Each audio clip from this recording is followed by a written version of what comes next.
SAPEC est l'ancienne filiale de production, d'usinage des moteurs et compresseurs Bernard, qui était une grande entreprise lyonnaise, qui est devenue au travers du temps un sous-traitant de l'automobile et un fabricant de composants moteurs. Elle a bien marché à l'export. Je m'en suis occupé pendant une vingtaine d'années en développant sur les États-Unis et l'Allemagne.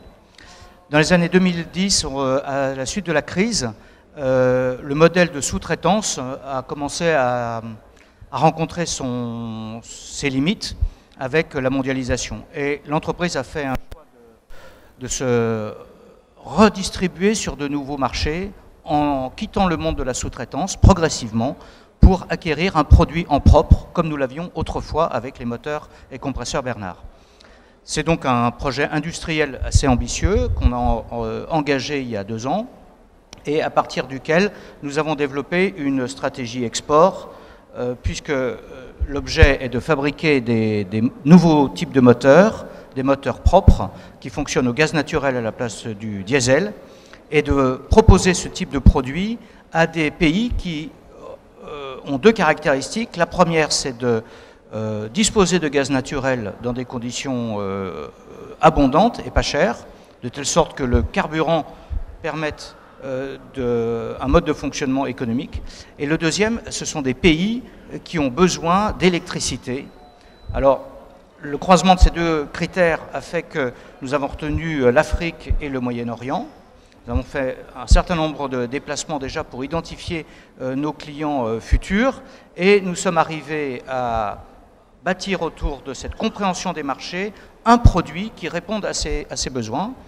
Ce produit, c'est un moteur industriel, un gros moteur, comme on faisait autrefois par exemple Alstom, un moteur de 42 litres de cylindrée, de 1 MW pour faire de l'électricité. C'est un produit très industriel, avec un potentiel d'emploi très important, un potentiel également en termes d'innovation et d'antipollution qui est vraiment un franchissement dans la qualité des produits proposés, parce que tous nos concurrents, qui sont des géants mondiaux, ne savent pas traiter les aspects niches. Et là, il y a 2 niches qui se combinent, une niche technologique avec le gaz à la place du diesel. Pour tous ces gens-là, le gaz représente pas plus que 5% ou 2% de leur marché, et ce sont toujours des produits dérivés du moteur diesel, donc ce sont des produits pas efficaces. Et deuxièmement, c'est également une démarche niche, parce que nous sommes intéressés à aborder des marchés qu'ils abandonnent, parce qu'ils ne les connaissent pas ou parce qu'ils en ont peur, et que ça représente des potentiels, enfin des ventes très faibles pour eux.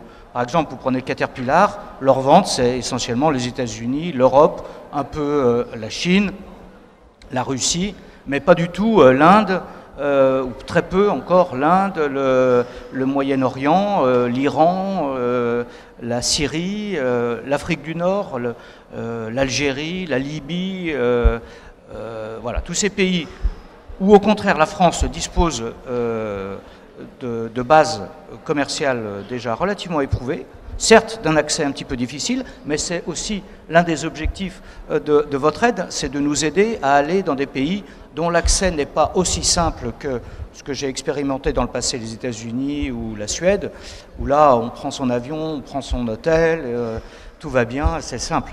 Prendre des rendez-vous en Syrie ou en Iran, rencontrer les ministères de l'industrie et leur proposer notre projet qui est de leur vendre l'idée d'acheter nos moteurs en faisant l'assemblage local du moteur et de l'alternateur, de telle sorte qu'il y ait un contenu local qui leur permette de préférer nos produits à ceux de matériel étranger, qui n'acceptent pas, eux, une localisation partielle de la valeur ajoutée.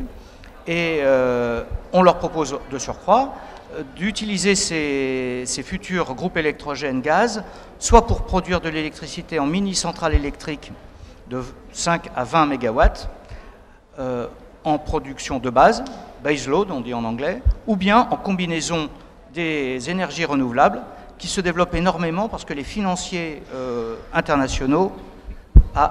oui, 4 minutes 45, je m'arrête alors. Non, mais quand je comprends bien, tu es parti dans le dossier à fond, là. Voilà. C'est très bien. Merci Xavier. Donc, poursuis, je t'en prie.